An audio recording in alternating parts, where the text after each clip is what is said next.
Perempuan adalah pembuat film yang lebih baik menurut saya. Kenapa? Untuk beberapa genre, perempuan mempunyai kedalaman yang lebih daripada pria dalam memvisualisasikan atau mengekspresikan karya audiovisual. Saya mengalami beberapa kali bekerja sama dengan perempuan dan umumnya dari mulai pembuatan ide cerita ataupun skrip yang ditulis oleh perempuan biasanya mempunyai kedalaman hal-hal yang kadang-kadang bisa luput dari perhatian pria. Nah, ini memang sangat menarik ya. Kenapa? Karena menurut saya perempuan itu lebih detail, lebih teliti, dan kadang-kadang hal yang menurut pria itu adalah hal sepele, bagi perempuan hal itu menjadi sesuatu yang lebih perlu diperhatikan dan harus digarap secara intensif karena itu memiliki rasa yang lebih dalam lagi. Kan film menyangkut masalah rasa dan ya mungkin untuk genre tertentu pria lebih cocok, tapi untuk banyak genre saya merasa bahwa perempuan adalah pembuat film yang lebih baik. Saya melihat bahwa di sekarang ini banyak sekali pihak-pihak atau entitas-entitas yang ingin membuat karya film originalnya untuk katakanlah dengan OTT lah misalnya. Mereka ingin karya originalnya itu justru dibuat oleh sutradara-sutradara perempuan. Nah, ini menjadi sesuatu yang menarik. Padahal ya kalau kita lihat di industri perfilman di dunia pun memang lebih banyak pria kayaknya sebagai pembuat film, malah aktor pun kadang-kadang mungkin aktor pria yang diapresiasi dengan value atau harga yang lebih tinggi daripada perempuan. Padahal kita harus sadari bahwa seorang perempuan bisa memberikan karya secara lebih utuh, secara lebih mendalam, akan memiliki hal-hal yang punya rasa yang lebih beragam. Saya setuju dan saya ingin sekali terus menghadirkan sutradara-sutradara perempuan dan penulis-penulis perempuan ataupun kreator-kreator lain, misalnya sinematografer perempuan. Waktu dulu saya bikin Perempuan Berkaum Sorga misalnya, saya tadinya berharap sebanyak mungkin perempuan terlibat. Ya akhirnya sutradara aja yang kan penulis skenario-nya Gina Isnur, pemusiknya Tia Subiakto, dan banyak lagi tokoh-tokoh perempuan yang kita libatkan di dalam karya itu. Tapi karya memang bukan seharusnya harus perempuan seluruhnya, tetapi kita tidak boleh melupakan bahwa sentuhan perempuan akan membuat karya itu menjadi lebih punya rasa yang lebih tinggi tentunya daripada seorang pria. Ya kita kadang-kadang pria ini kan suka acuh gitu, suka melupakan hal-hal yang sebetulnya itu adalah detail pada hal-hal yang justru sebetulnya itu adalah yang punya makna yang sangat tinggi. Karena film akhirnya kan sebuah tontonan yang harusnya memberikan ke kita itu rasa dan membuka juga ruang untuk kita bisa berdiskusi, ruang untuk kita melihat sebuah ilustrasi dalam kehidupan yang sebenarnya. Ilustrasi yang seperti apa? Ilustrasi menurut pandangan pria atau ilustrasi menurut pandangan perempuan yang lebih feminis, misalnya yang lebih mendalam, yang lebih detail. Saya belum melihat sebuah penelitian yang detail tentang seberapa banyak sih sebetulnya penonton film Indonesia di bioskop, berapa persen pria, berapa persen wanita. Tetapi saya percaya bahwa yang menjadi penonton film Indonesia itu lebih banyak perempuan. Kenapa? Karena menurut saya perempuanlah yang lebih mempunyai kedekatan. Pria itu kadang-kadang lebih suka film-film Hollywood misalnya, atau film-film yang genre-nya yang lebih beragam. Tapi genre di film Indonesia yang memang spesifikasinya belum terlalu lebar, ya lebih banyak kita membawa kisah tentang drama ataupun komedi, atau drama komedi, atau film tentang human interest, sedikit sekali thriller ataupun sedikit sekali action, apalagi slasher. Jadi penonton perempuan lah yang biasanya justru yang menarik para pria untuk nonton film Indonesia. Nah, bayangkan pada saat kita mengajak penonton untuk datang ke bioskop, perempuan yang mengajak misalnya, tapi film ini dibuat terlalu maskulin gitu. Kisahnya tentang perempuan, sudut pandang ceritanya tentang perempuan, dari perempuan misalnya. Tetapi pembuat filmnya tidak paham idiom-idiom yang biasa dilakukan oleh seorang perempuan. Gak bisa sesederhana seperti inilah. Perempuan disamperin oleh seorang pria ke rumahnya, pria yang dia kehendaki. Kadang-kadang kan kita tahu, dia bisa tiba-tiba dandan atau apa, tapi mungkin ada idiom-idiom kecil yang kalau perempuan paham, gerakan-gerakan yang mungkin bisa luput dari seorang pembuat film pria. Nah, ini memang menjadi sangat menarik ya, dan itu yang sudah saya rasakan pada saat film ini ada unsur perempuannya, kita bisa menemukan hal-hal yang menjadi kita itu jadi hangat gitu hatinya gitu, hal-hal yang simpel. Nah, ini yang memang menurut saya pada akhirnya pada saat penonton perempuan ini mengajak pria, penonton perempuan merasakan dirinya terwakili, tervisualisasikan emosinya, kegelisahan kecilnya. Nah, ini yang sebetulnya dibutuhkan sehingga film itu setelah orang menonton, setelah saya pasangan menonton ataupun siapa menonton, mereka bisa mendiskusikan hal-hal kecil itu yang akan diharapkan menciptakan sebuah akselerasi, sebuah pengertian, sebuah pendalaman, sebuah hal yang akhirnya film ini menjadi mempunyai manfaat. Saya juga bukan mau mendeskripsikan pria di sini atau melebih-lebihkan perempuan, tidak. Menurut saya ada kelebihan rasa yang bisa menjadi sebuah kekuatan. Dan menurut saya ini juga harus menjadi pembelajaran bagi pria untuk menyadari bahwa kadang-kadang dia melupakan wilayah ini. Nah, mungkin apabila semua mempunyai understanding dan bisa berkolaborasi dengan baik, ya kan, melibatkan semakin banyak perempuan di perfilman, ini akan menjadi sebuah pembaruan, sebuah perkayaan naskah, cerita, visual, karya yang lebih baik, sehingga kita akan semakin berminat, semakin dekat dengan tontonan-tontonan dari kita sendiri. Saya melihat bahwa sebuah karya, ya, misalnya karya tertentu ditulis bisa aja oleh seorang pria, tapi seringkali kita kadang-kadang meminta pendamping. Misalnya contoh lah, kita berbicara misalnya Ernest Prakasa. Dari sejak pertama Ernest menulis skrip Ngenes, dia meminta agar ada pendamping penulis perempuan untuk melakukan supervisi.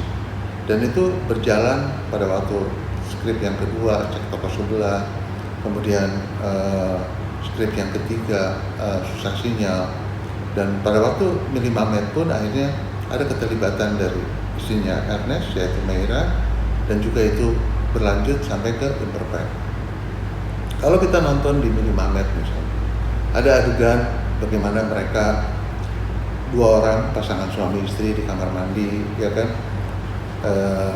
sikat gigi bareng-bareng, apa hal-hal yang sepertinya kecil, tapi itu yang menunjukkan kehangatan. Atau mereka tidur berdua di tempat tidur dengan dihalangi oleh bayi yang masih kecil. Kita menemukan hal-hal yang kita merasa bahwa kita dekat sekali dengan situasi itu, dan itu yang terus terbawa di Imperfect juga, yang menurut saya film itu berasa jadi lebih utuh pada waktu bercerita tentang karakter perempuannya, ya kan. Biarpun bagaimana, Mili Mamet juga berbicara tentang Mili, seorang perempuan. Dan pada waktu saya mendapatkan skrip Dua Garis Biru yang sudah segitu lama kita bikin ide ceritanya dari Bagina, setelah 9 tahun akhirnya skripnya keluar, saya senyum-senyum sendiri gitu waktu saya membaca skripnya. Sesederhana ini aja, misalnya pada waktu orang tuanya Bima, orang tuanya si tokoh pria, membawa pulang perempuan itu Dara dari keluarganya, mereka melalui jalanan, terus mereka bagaimana si ibu merasa ragu menyeberangi jembatan, ditenangkan oleh si bapak, bagaimana mereka melintasi jalan-jalan kecil di sebelah sungai, sampai akhirnya mereka sampailah di rumah. Pada waktu sampai di rumah, ya mungkin kalau sutradara laki-laki dia tidak buka kunci, buka pintu, tinggal masuk. Tapi itu sederhana ini. Si ibu bertanya,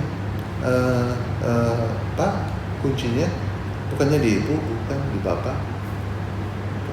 Itu kita merasakan, itulah family, itulah keluarga, itulah hal yang simple tapi kita berasa itu ada. Nah, ini yang kadang-kadang hilang, atau dialog-dialog ataupun idiom-idiom bahwa menjadi seorang ibu itu bukan hanya mengandung 9 bulan, 10 hari, tapi selamanya. Dan banyak hal-hal yang pada saat saya baca, saya bilang, ini skrip ini ditulis oleh seorang perempuan, bagaimana bisa diekspresikan oleh sutradara kalau bukan perempuan. Sampai akhirnya saya mendesak Mbak Gina Esnur yang sebagai penulis skripnya untuk menggarap. Susah sekali saya meyakinkannya. Sampai akhirnya saya bilang, Gin, kita ini butuh sutradara perempuan. Kita butuh sekali sutradara perempuan. Dan akhirnya benar, pada saat akhirnya dia maju, ya kan, kita support dengan tim yang kuat. Akhirnya dia bisa mengekspresikan semuanya, idiom-idiom itu, detail-detail itu. Sehingga kita berasa bahwa film ini sangat dekat dengan kita. Betul, di sana ada tokoh bapak, ada tokoh ibu, tapi tokoh ibunya bukan kita bilang dominan. Tokoh ibunya itu menjadi function seperti apa yang kita butuhkan dalam cerita ini. Karena dalam cerita ini yang betul-betul kena topannya gitu, yang kena persoalan besarnya adalah ya ibu dari dua keluarga ini. Nah, ini yang membuat film ini menjadi sesuatu yang menarik. Jadi saya merasa bahwa sebaiknya memang sebuah karya harus bisa melibatkan perempuan. Nah, apakah perempuan menjadi seorang kreator, atau kreator pria pun kalau bisa menggandeng perempuan. Jadi mereka harus menyadari bahwa ada wilayah yang mereka mampu, tapi ada wilayah yang mereka harus sadar bahwa mungkin ini kalau diberikan masukan, diberikan supervisi dari perempuan, ini akan menjadi punya rasa yang lebih mendalam. Jujur saja, saya di Star Vision telah menghadirkan banyak sekali sutradara yang karya film pertamanya di Star Vision. Menurut saya lebih dari 40, mungkin 45 ataupun lebih. Tetapi jujur tidak banyak juga yang perempuan. Di antaranya ya Tia Subiakto pernah, kemudian ya ada beberapa lah yang ada kayak di Histeria, ada salah satunya sutradara perempuan. Kita pernah bekerja sama dengan Upi juga sangat bagus membuat karya. Dia tetap bisa bisa menghadirkan filmnya dengan bisa dinikmati oleh pria tentunya, tapi juga ada unsur kewanitanya yang sangat kuat. Mungkin Anda ingat film Red Cobek, ya kan, tentang jagoan-jagoan wanita yang multi etnikal dan sangat kuat sekali, dan itu menjadi film favorit keluarga saya, almarhum istri saya, anak-anak saya, itu pasukan Red Cobek kan. Dan kemudian yang terakhir yang saya temukan yang menurut saya sangat luar biasa adalah Gina Esnur, ya kan.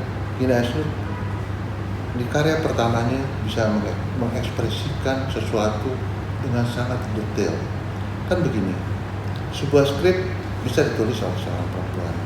Pada saat saya membaca sebuah skrip, saya tentunya mempunyai ekspektasi nanti setelah skrip ini menjadi sebuah karya audiovisual akan seperti apa. Nah, yang seringkali yang terjadi adalah pada saat kita melihat hasilnya, waktu draft editing saya lihat ada beberapa peristiwa yang bisa saya rasakan. Itu udah kayak orang mau pergi melihat hasil ujian gitu, atau hasil undian, menang gak sih gitu. Yang pertama adalah oke, filmnya sesuai dengan skrip, artinya saya nggak merasa diberikan kejutan. Ada yang tiba-tiba saya nonton filmnya, kok ini filmnya yang saya nonton kayaknya belum saya baca skripnya, berbeda sama sekali dengan skripnya. Tapi ada film yang begitu saya nonton, ya kan, saya bilang, gila, ini kok bisa bagus ini, kok saya bisa nangis, bisa apa. Nah, itulah yang terjadi. Saya ingat banget waktu itu jam 1 dini hari, dan saya jam 4 udah harus pergi ke airport, atau jam setengah 5 harus pergi ke airport. Istri saya harus berobat di Singapura. Saya nonton.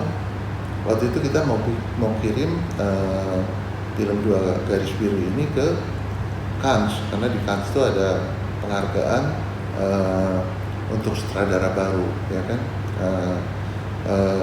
director Fortnite. Nah, kita mau masukin ke director Fortnite. Saya nonton masih panjang, masih 2 jam 40 menitan lebih, ya kan? Dan saya nonton dengan begitu banyak rasa yang saya udah nggak tahu lagi mau mengekspresikannya bagaimana. Karena waktu itu saya juga nonton sebetulnya sambil memeriksa subtitlenya apa segala macam. Nah, akhirnya draft edit itu kita kirim ke Cannes. Tapi satu yang saya bawa pulang, saya nggak tidur pun ke Singapura, saya bawa kebahagiaan yang luar biasa. Saya optimis sekali ini akan menjadi sebuah karya yang sangat baik. Nah, itulah yang diberikan pada saat skripnya ditulis oleh seorang sutradara perempuan yang memahami apa yang hendak dibawa bahasa tulisan itu menjadi karya audiovisual dan dikerjakan sesuai dengan harapan, malah dia bisa mengekspresikan idiom-idiom tertentu secara lebih baik, atau mungkin memang ya itulah harapan saya dan sesuai seperti juga harapan penonton tentunya, sehingga film itu cukup diminati. Saya ingat pada waktu saya bikin film tentang perempuan berkorban, saya ingin mencoba menjelaskan bahwa perempuan tuh nature-nya yang berbeda, tapi kadang-kadang nurture, kultur yang menghalangi perempuan melakukan banyak hal. Kita mempunyai kultur yang membuat wanita itu menjadi kurang leluasa gitu.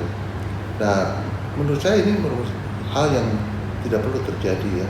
Mereka itu harusnya tidak mempunyai keterbatasan apapun. Ya oke, kodratnya sebagai perempuan, ya kan, kodrat perempuan ya tentu berbeda dengan pria, ya kan.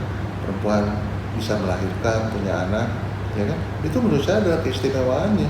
Itu justru yang akan mempunyai perempuan memiliki rasa yang lebih mendalam, karena lebih memahami banyak hal yang tidak pria pahami sebetulnya. Nah, itulah kodrat. Nah, kultur yang menghalangi bahwa perempuan mau udah di rumah aja, apa ini menurut saya itu kultur yang tidak benar.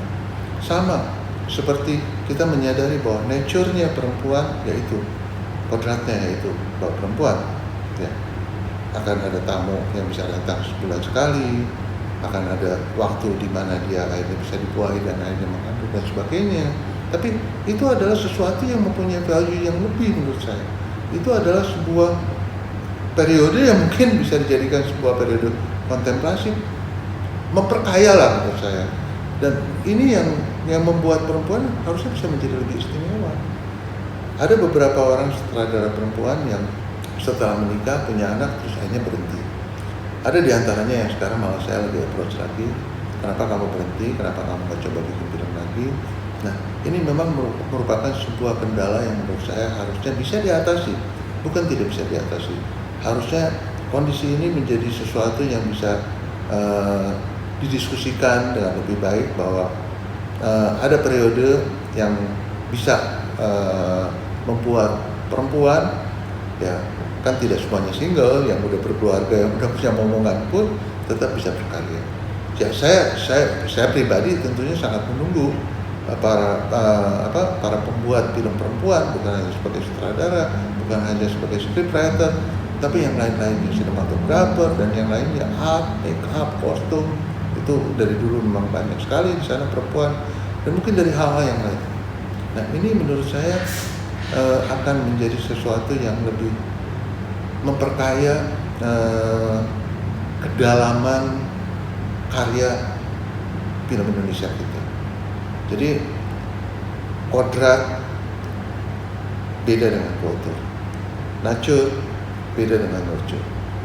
Kodrat dan nature, ya kan, kodrat atau nature menurut saya itu bukan halaman. Jadi pasti ada way out-nya, pasti ada jalan keluarnya, dan semua bisa melihat hasil akhir dari karya perempuan yang tentunya bisa lebih mempunyai dimensi yang kaya dari rasa, dari segala